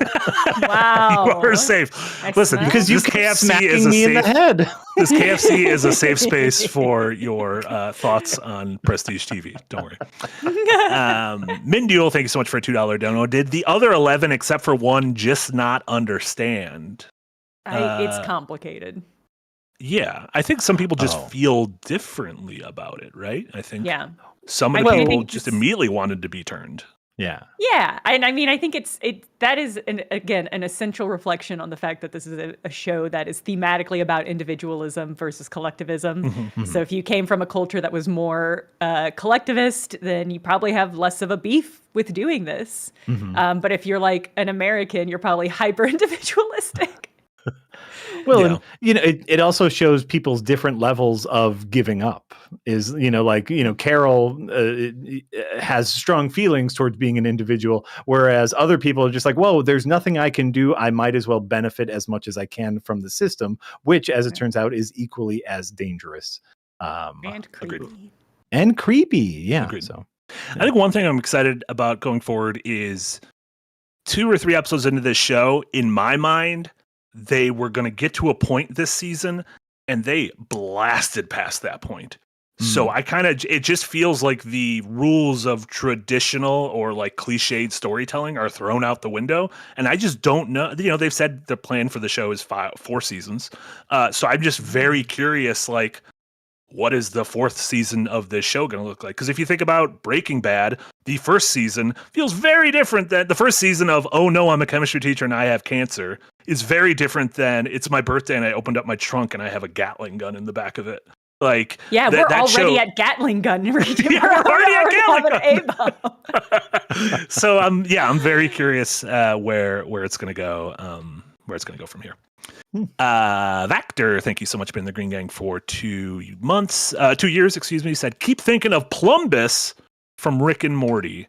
A lot of people have brought up Rick and Morty in the chat. I don't I watched like the first season of Rick and Morty, so I'm not tuned in. I'm sure they did an episode that was kind of like this, of like a hive mind. That seems like something they would do, right? Well, I've also seen very little Rick and Morty, so I can only assume they did great or bad, depending on how the internet thinks. I don't want to make the Rick and Morty fans mad. as I assume they're on the internet a lot. So correct. I think that's a safe assumption. Sussy Guru, thank you so much for a £5 dono. To be fair, if Enterprise hadn't flopped, Berman would have continued making Star Trek indefinitely. They'll keep making it. Yeah, nothing ever dies anymore. Nothing changes. It doesn't matter how many people watch Star Trek. They're going to keep making Star Trek so that whatever streaming service has Star Trek says we have Star Trek, and it lets people buy into the streaming service even though they do not watch Star Trek anymore. Nothing matters. Yeah. Nothing matters. I think the conclusion that we're all coming to is nothing matters. Yeah, that's how we I think that might be the center of this. Peter Parker, thank you so much for another $5 dono. I liked the finale, but I'm done with Stranger Things. I mean, it's done. We're all done with Stranger Things. Yeah. It's done. And now you get a nice clear break-off point. If they do spin-offs, which Eric has already sent us links to the spin-offs, god damn it.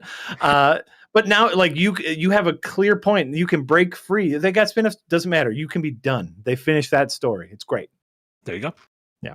And then said, only thing I'll come back for is a Hamilton-style streaming release of the stage play, which I imagine they'll do eventually. Yeah. And then Sussy Guru, thank you so much for €5 dono. What Pluribus needs is some kind of a queen, like a Pluriborg queen. Is that a Star Trek? Is that a Rick and Morty? Yeah. That is okay. The Borg, yeah. Okay, the Borg. Just I've heard of the Borg. Just like that's one like a hive woman mind, right? that could punch, and then it would solve everything. Yeah. That would make it really easy. They just need a boss of the solve video the game problem. that you can fight, and then everyone else turns back to normal. See? Yeah. Easy peasy. I have a Pluribus queen. Her name is Zosha, and she would work on me. That's my final boss. Can Jenna get past Zersha? The answer is no. No, absolutely not. That's like an Ornstein and Smile right there. And then speaking of gay TV, Fluffy Canuck, $5 Canadian. Does anyone have any thoughts on Heated Rivalry? I have not watched Heated Rivalry, but I know it's like currently the biggest show on TV and is apparently a gay hockey show. It's like Yuri on Ice, except live action and about hockey instead of ice skating. Okay. I haven't watched it. I've been hearing great things about it, but it's hard. Sometimes people are like, you should watch this show, Jenna. It's very gay. And I watch it and I'm like, one's an angel and one's a demon. They never kiss, and I can't get on board with it. And so I'm trying to wait out the heated rivalry. Oh, from what I've heard, it's extremely graphically gay. Okay, I'm on board. I will check it out. Yeah. If people aren't kissing and humping, I don't consider it gay media. I'm sorry. Yeah. They're at least kissing. Eric's got footage of them kissing. They're in the shower there. In the shower, oh, this is great. Keep going, Eric. Okay. Let's see how quickly we get this channel back. Standards. That's all we need here is standards. Kissing, humping, meet that threshold. See nipple. It's a good sign. Yeah. I saw 4 of them. Might have actually been 3. The one might have been hiding. Okay, let's chat about other things. Other things we've been watching. Jenna, have you watched anything lately of note that you would recommend? Watching Culinary Class Wars season 2. Incredible. Do y'all watch season 1? No. I have no idea what the show is. Jack fought in the Culinary Class Wars. Yeah, that's actually incredibly disrespectful. The fact that they made a second season to that war. Yeah. It is a Korean cooking show, reality TV show. The bit is that there are quote unquote white spoons who are really well established chefs in their field. They're like the most famous chefs in Korea, basically. They're Michelin star restaurant owners and stuff. And then you have the black spoons who are still professional chefs, but less famous than those. And they don't get their real names. They have to choose fake names. And then if they win the season, they get to have their identity restored to them. It's not a good show. It is. All reality TV shows have a certain amount of reality TV show bullshit that you have to just sort of accept. And I think Culinary Class Wars has a higher than average amount, and it is hard to get past sometimes. But it is a really fascinating way to get insight on Korean culinary styles and concepts and like the way they think about it. There's one section where there was somebody who was like, I'm preparing my first meal without any meat. There's no meat in this meal. It was a really bold choice. And they were like, wow, there's no meat in this meal. And they go up and the judge is like, well, so there's no meat in this meal. And she's like, yes, there's only squid and crab.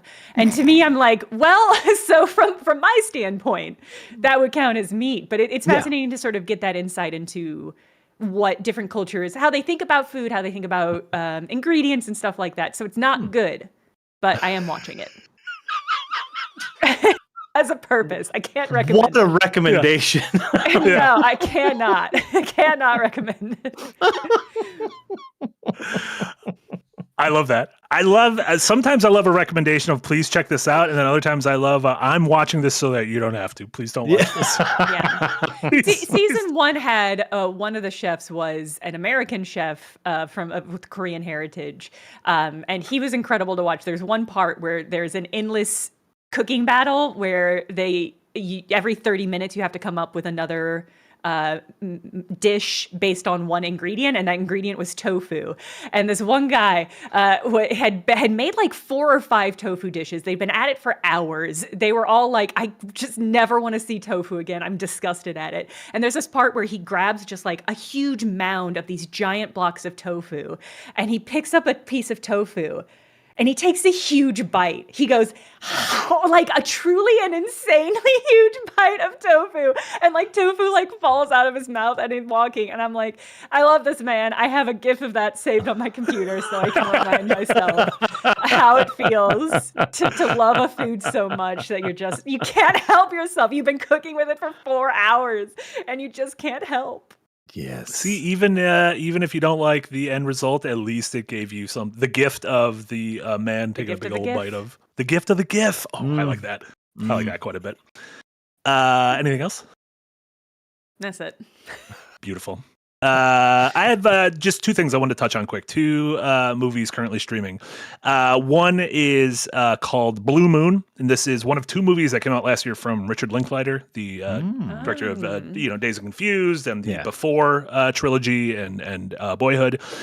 This one is about a pretty much like a 90-minute slice of a night of Lawrence Hart's life, like a month before he dies. And Lawrence Hart was a famous lyricist in the 30s and 40s who wrote like the song Blue Moon and My Funny Valentine. And he was part of the duo Rodgers and Hart. And this is the night that his partner wrote their first musical without him, because as you see throughout this movie, Lawrence Hart, played by Ethan Hawke, is kind of a mess. He's like an incredibly talented, charismatic mess who is clearly an alcoholic and clearly kind of addicted to attention. And his partner, who's much more level-headed, went on, got a new partner, and wrote Oklahoma. And this was the night of the premiere of Oklahoma, which would go on to become, a legendary legendary performance. And so this is him at the bar next door waiting for them to come over from Oklahoma for the the premiere party. And it's almost like I said, it's a 90-minute movie that's almost in real time, him going from conversation to conversation with the bartender, with his former partner, with this girl that he's kind of pining after. And it's these a handful of these 15-minute-esque conversations that are back to back to back. And Ethan Hawke is so fucking good in this movie, transformatively good, because Lawrence Hart is 4'11". He's genuinely tiny, and there's moments in this movie where I don't understand how they did it. It's like how they made the hobbits look small. Look at him there, and that's insane. How do you do that? How do you do? Look how small he is. He's like a little hobbit. But he's phenomenal. I love movies that are all take place in one night. Love movies that are a series of conversations at a bar, and I love movies about show business. And this nicked all 3 of those. I think it's great. People should check it out. Blue Moon. And then the second one this is on Netflix, and it's called Train Dreams. And this is a movie based on a novella about a guy. It's pretty much chronicling a guy's life through the first half of the 20th century. He is a logger out in Oregon. But he does that part-time because the other part of his time is starting a family and building a cabin, and he has a kid with his wife, but he has to leave for half the year to make money to go to Oregon to go logging. This movie is filmed on a micro budget and is one of the most beautifully shot things I've ever seen. This is one of those movies that made me want to like burn my Social Security card and just live in nature. This is why I think I could handle the Pluribus situation. Marty. I saw this guy. I'm like, I can go chop down a tree. Seems like something I could do. Guaranteed one swing of an axe, I'd like let it go and it would cut my own leg off. Yep. Yeah, this movie reminded me a lot of Terrence Malick movies, where it is kind of like a tone poem about a man in nature and him looking back on his life and being like, what did this all mean? Why did I do any of this? Nice, short, really, really beautiful. And Joel Edgerton gives is the lead. And I've never been a big Joel Edgerton fan. I think he was delightful in this movie. I thought he was absolutely. It's just it reminded me of a sad dude in space movie, but he's in the forest. You know, like it's a genre like, you're saying. Yeah, like an Interstellar, an Ad Astra, a Martian, a High Life, not a Miller High Life, the movie High Life. But it's a sad dude in space, except he's not in space. He's in the forest. So there you go. There you go. Train Dreams. That is streaming on Netflix. Jack, what did you watch? I got to tell you, I did not watch a damn thing. You know what? And that's okay, Jack. I did not want to watch anything. Here's something I did want to give a shout out because I had a genuinely good time. I went. There is a corporation called Candlelight that puts on various string quartet based events. And so what I went to, they went to like an old church, covered it all with LED candles, and had a string quartet run through a series of 90s hip hop melodies. And it was a phenomenal night. Wow. The thing is, I was 100% sure I knew exactly where this was going because there was a similar thing in Madison at the end of the year that I didn't go to, but they played music from Studio Ghibli movies. It was like Joe Hisaishi soundtracks. And so I was like, that's what this story's going to end with. And then you were like 90s hip hop. And I was like, not what I thought the story was going to end with. The Missy Elliott compilation was the star of it. They obviously ended with Snoop Dogg and Dr. Dre because those are the most iconic. But like made me it's had me re-listening to all the old Wu-Tang Clan albums over the weekend. It was phenomenal, including one. You know the one of the it was what's the bigger one? Cello? Whatever the cello bass? The cello player during one of the songs just yelled seemingly impromptuly, "Snoop Dogg!" the whitest man comes over you. Yes, the whitest man you will ever see. You know, kind of talking about how he grew up listening to this. It was absolutely phenomenal. So that I didn't have time for movies because I was listening to a string quartet play 90s hip hop. No one has time for movies. It's fine. There are a couple things coming up that I'm excited for us to watch and talk about on later episodes. One, have you heard about this movie Primate about a monkey? I genuinely don't want to watch it. Like I will watch it. I will watch it if you say you want to talk about it, but I am not looking forward to Primate. What about it are you not looking forward to? The monkey? It looks like a movie where they are going to try to get away with bad filmmaking because it's such a schlocky premise. Sure. Okay. So if we can't get you on Primate. Oh wow. Have you heard about Mercy? Have you heard about the movie Mercy? Wait, that is ringing some bells. Starring Chris Pratt and Rebecca Ferguson, not two people who I love. One person who I love and Chris Pratt. One person who we love, yes. One person who we love and Chris Pratt. This feels like this is the exact same scenario as that War of the Worlds movie last year. This is a movie purely filmed on green screen of people looking at screens. Yes. And it's like, I think it's like kind of a Minority Report scenario where there's future tech and Chris Pratt is wanted for murder, and he needs to use future tech to comb through the crime scene to let people know he didn't murder this person. And it looks so bad. Like, this looks like a COVID tax write-off, gambling debt kind of movie. Like, I don't know. Like, it is insane. Like, this guy is like in big movies. Yeah. I don't know why he's in this movie. I'm so intrigued by it. It looks like an absolute debacle that comes out. I can 100% be down with shitting all over a Chris Pratt movie. I'm with you there. Until Super Mario Galaxy comes out, in which case you have to be nice. I will. I won't. It's got Yoshi. And it's got Rosalina. And you got to be nice. I won't. If you are mean to Rosalina, that's also homophobic. So. Wait. Oh no, you're muted again. So sorry about it, Jack. Yeah, Marty is correct. Yeah. Rosalina?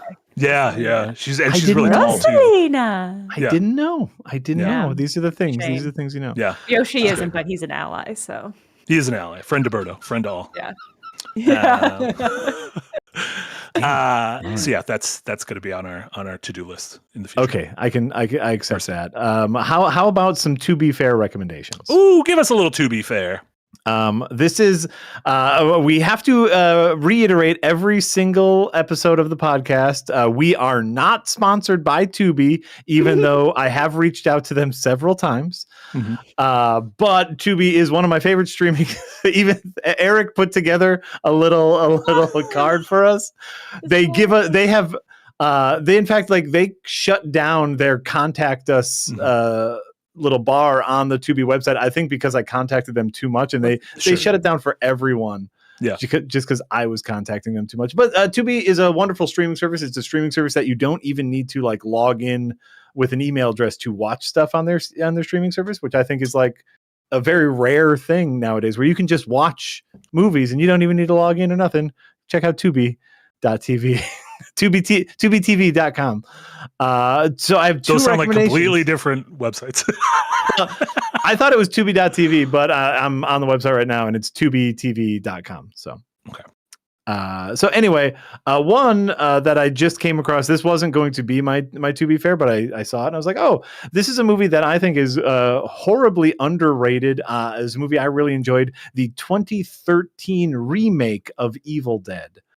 Is a movie that I really enjoyed, and I think more people need to watch, and you can watch it for free on Tubi right now. But my real To Be Fair was going to be the original Men in Black movie, which I think is an absolute classic film. Stellar. Stellar. Yeah. Thinking about just, all time, like, no, you cannot have a criticism against this movie. Damn near perfect movie, Men in Black. How do you feel about the Men in Black sequels? They're there. I noticed your voice got higher. You're just setting Jack up. Why are you asking about the sequels? I think Men in Black 3, I think the casting of Josh Brolin as young Tommy Lee Jones is inspired. I think he's very good because it's a little bit of time travel in that movie. And I think as young Tommy Lee Jones, he's very good. And then there was also that reboot, and I saw it in theaters and have memory hold it. Starring, Thor and Tessa Thompson, I believe. Sure. I enjoy. Thor is not his name. I mean, he's one of the Men in Black.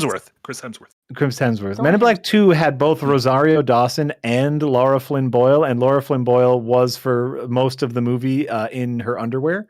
So we can't complain too much about it, but It's so stellar. It's such the right combination of action and contemplation. It's just really good. Yes, Men in Black 1 is one of those. It's one of those damn near perfect movies. So go watch it on Tubi now. Remember that Tubi doesn't give us any money, so watch it on any streaming service. I feel like the 90s were really good at 4-quadrant movies. I feel like we've kind of lost the 4-quadrant. This movie can appeal to literally everyone. Sure. I don't know if maybe I just don't like those movies anymore, but it doesn't feel like those exist anymore. Or that's like Minecraft. It doesn't appeal to me. Appeals to no one, and it's 4-quadrant because they're all empty. I mean, an empty room also has 4 quadrants. Love it. That's very simple. Sussy Guru with a €2 dono said, Men in Black, almost 30 years old. Damn. Time comes for us all. That's great. Every single one of us will eventually die. And on that positive note, that's the end of the show.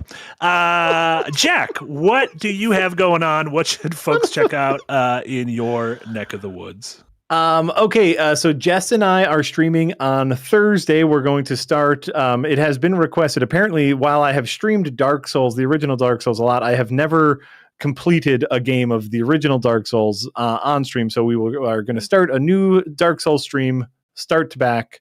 That'll be Thursday. And you should rewatch or watch in the first place the Mostly Improvised Dungeon, which is a show I'm incredibly proud of. Coming up, not next Monday, but maybe the Monday after that, is a not a brand new show, but a show that we have rebooted and reconfigured. Another an old show that is ready. We can say what it is. It was announced in yesterday's Patreon update. Oh, well, shit. Then a new version of Battle Masters is coming out, revamped.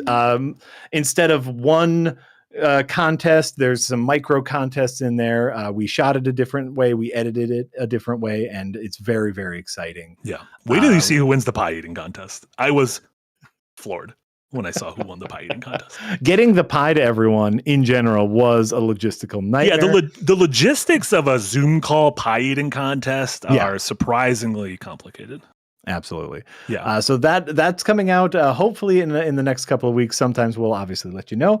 And that's what I have happening. And then obviously I'm working hard on Adventures Nigh Season 5. We're already in the throes of editing and animating to get it out to y'all. You know what? We can promise it'll be out before Pluribus Season 2. Jack, you have about 3 years. I feel like we need to get this season out within 3 years. Fair. Okay. All right. Great. Boom. That's our promise. And Jenna, what do you have? What do you have going on? Where can folks find you? Obviously, Second Wind stuff, but as well as non-Second Wind stuff. I'll be live streaming. I live stream Tuesday evenings, Thursday afternoons, and Sunday mornings at twitch.tv/the_Jenna and YouTube somewhere at some URL. You'll find it on the internet. What are you currently playing? I think last time I saw you were playing Demon School. Still playing Demon School. It's a long game. Gonna wrap it up today. Either I'm going to finish the game or the game is gonna finish me. Because I want to move on to other things and it has dragged a little bit. So finishing up Demon School, and then there's a host of horror games that came out last year that I kind of missed for some reason. I played so many horror games and they were all mid. Apparently I missed all of the good horror games. So the rest of January is going to be devoted to catching up on all of the horror games that I missed for 2026. Janu Scary. Janu Scary. Mm-hmm. I like that.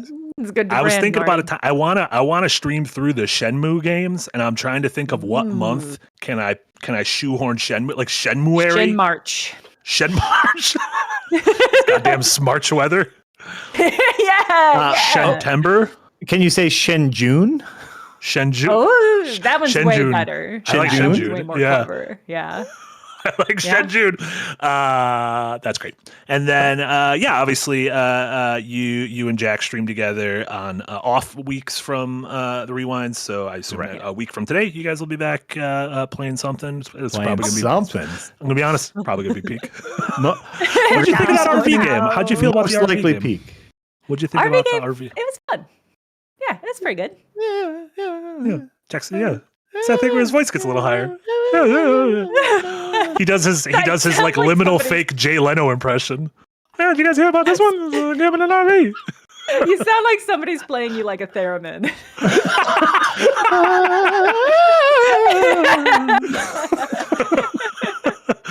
That was Jack's Plan 9 from Outer Space score. Well done. You're welcome. Excellent. Yeah, and then in terms of our stuff, we'll have normal streams tomorrow. Yahtzee Tries will be going on at the normal time. It will be wrapping up a little bit early because immediately afterwards, the Dokapon crew is going to be back with possibly finishing Dokapon. What? Like if Jess and Jesse get their thumbs out of their asses and start actually trying to kill the Demon King instead of stealing money from each other, we can unite and finish this game. I didn't know you could finish Dokapon. I'm trying my hardest. We've been playing this game for just several years. Like we need to be done with it. So that'll be tomorrow evening. Tune in for that, and then the normal streams on Thursday, like Jack said, starting off Dark Souls and the Firelink podcast Thursday night, and then stay tuned for edited videos. Eric and I have been putting together a video on 20 cool games from 2025 that we completely missed covering. We didn't cover at all in reviews and edited videos and video essays. We didn't cover at all in streams. So these are 20 games that I played and thoroughly enjoyed last year that deserve a little bit more loving. So that video should hopefully be up in the near future. And that's going to do it for us. That was the Rewind, episode number 37. Thank you all so much, everyone who tuned in live on YouTube, anyone who super chatted, all of our wonderful patrons out there, and anyone listening on your podcast service of choice. We appreciate you all. So for Jenna, Jack, Eric, and Marty, this was the Rewind, episode number 37. Everyone have a wonderful rest of your Tuesdays. We'll see y'all next time. Bye all. Bye. Bye.